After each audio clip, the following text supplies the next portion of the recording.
Hey, what's up? This is Mr. Ippolito, and I am giving you a sneak peek into the quarter one final exam for 2022. So we're going to go ahead and just go through the study guide, not answering all the questions, but helping you to find out where to find those questions and what exactly I'm looking for the final exam. So first of all, I want to point out that I have made one change. The period one final exam is actually going to be on Friday, October 7th, because I'm going to be at a conference on Wednesday, October 5th. So that date is moved. So period one class, just be aware of that. Also, I want to point this out to you that I am giving you two different options. So if you want to use no notes whatsoever and just rely solely on your learning and your study, then you're eligible to get up to 100% A plus, just like you normally would on any quiz or test.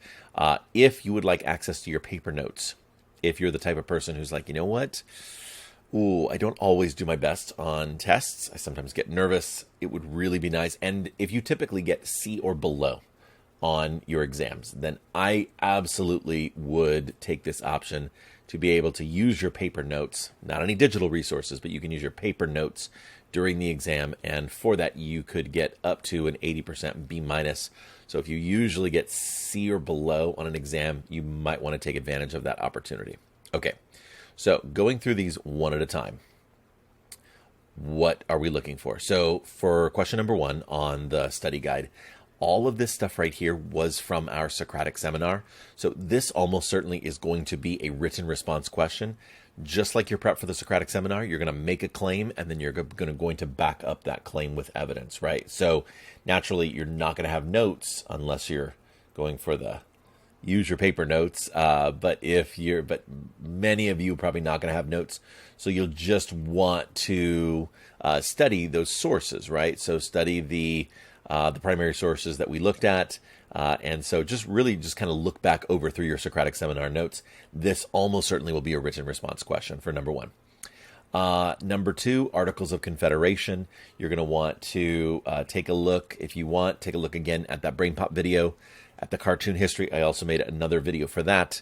Look at your Pear Deck takeaway that we did for the Constitutional Convention, the preamble, and then finally page 2 of your Constitution Interactive Notebook. So what I do in the study guide is I show these are all the places where you could go to study for that particular question, right? About why were the Articles of Confederation doomed to fail? Why did they seem like a good idea at the time? And how did the preamble to the Constitution address these concerns and assure that the second time around, remember we talk about in class, we talked about how the Articles of Confederation was kind of like a rough draft for the American government. And then we ended up, sometimes in English class, you take a rough draft and you kind of make some tweaks and changes. That was originally why they got together at the Constitutional Convention, but really in the summer of 1787. But really what the framers ended up doing was throwing out that rough draft and coming up with a brand new document. So answer this question, and you can use all of those resources for that. Number three, talking about the highlights from the Constitutional Convention, the story of what happened. So specifically, I'm looking at the compromises. More specifically, I'm looking at the Great Compromise, right? So you want to make sure that you understand that, the elements of the Great Compromise. Take a look again at your Pear Deck notes from that Charlie Brown, that Constitutional Convention, the video and the Pear Deck that we did. This textbook reading is not required reading. It's just a supplement if you want to do a little bit more study. And then the U.S. Constitution and slavery. So that reading assignment there, remember we did a reading. It was a 2-page reading. And then you answered some questions. I also made a YouTube video. I have a lot of YouTube videos that kind of help support you if you're, not quite sure on these assignments. So please make sure that you take a look at that if you need to on that.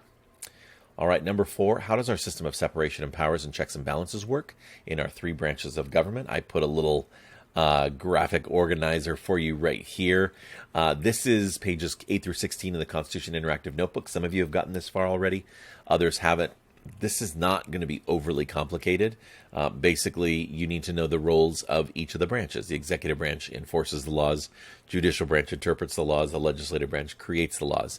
And then you should know like these checks and balances here, right? So, for example, Congress writes laws, but the president can veto those laws, right? Or the Congress writes bills, and the president can veto those bills before they become a law, right?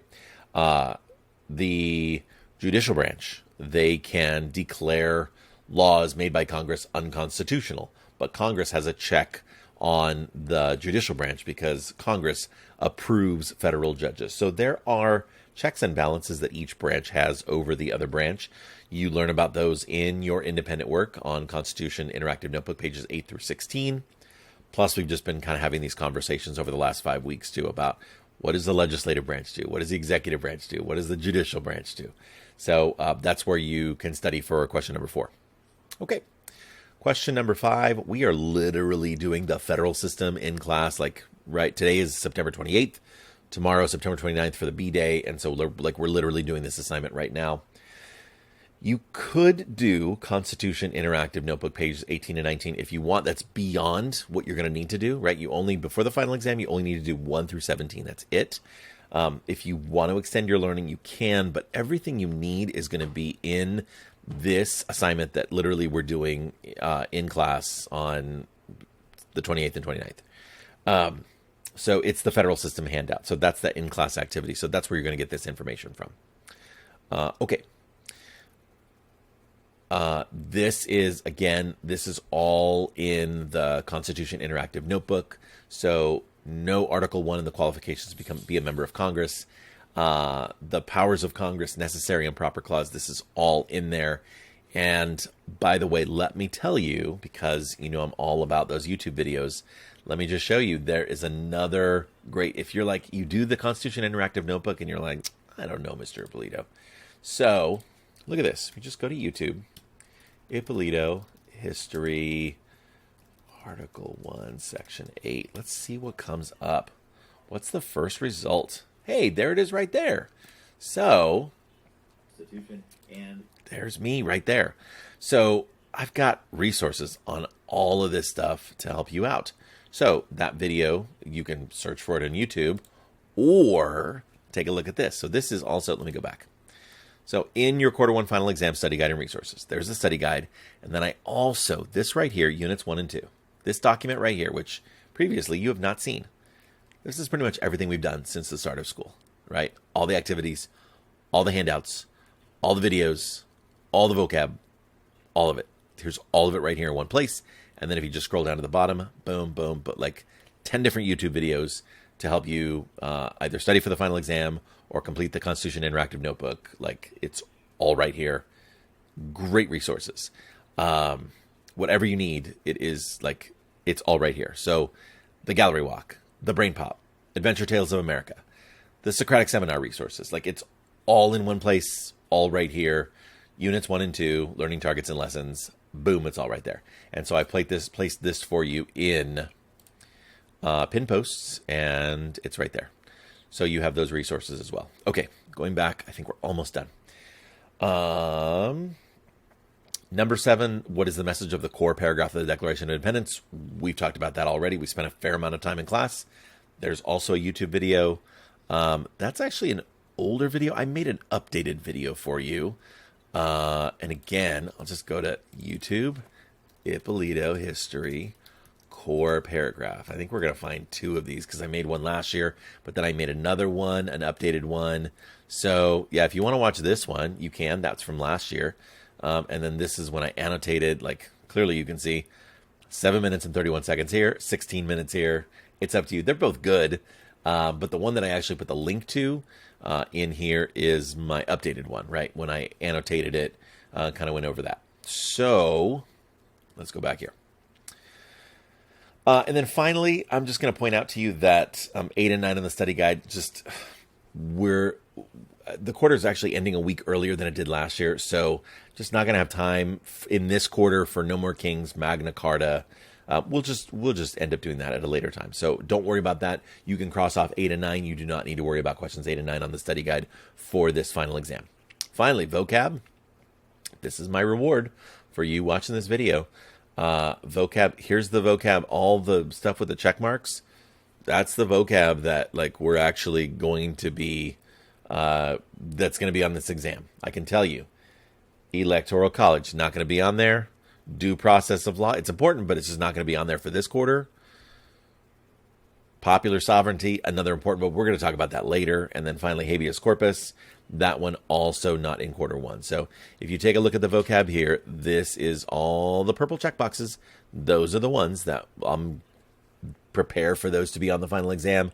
Those 4 that I scratched out in red, not going to be on there. Okay, I've spoken for 10 minutes. I think that's long enough. We're going to go over this more in class. We're going to review in class. We're going to do all of that to get you prepared. Plus, there's going to be a YouTube live final exam review the night before. So let's go up and I will tell you the date that is. That date is actually going to be the evening of Wednesday, October 5th, because it's going to be the night before the B-Day students on Thursday, October 6th. So I'll send out an invite so that you can see that and you'll get more information in class. But you can mark your calendar for the final exam YouTube live study session with all students from all of my classes invited on the evening of Wednesday, October 5th. Okay, I've now said enough. Thank you so much, and I look forward to seeing you the next time we have class. Take care. Bye-bye.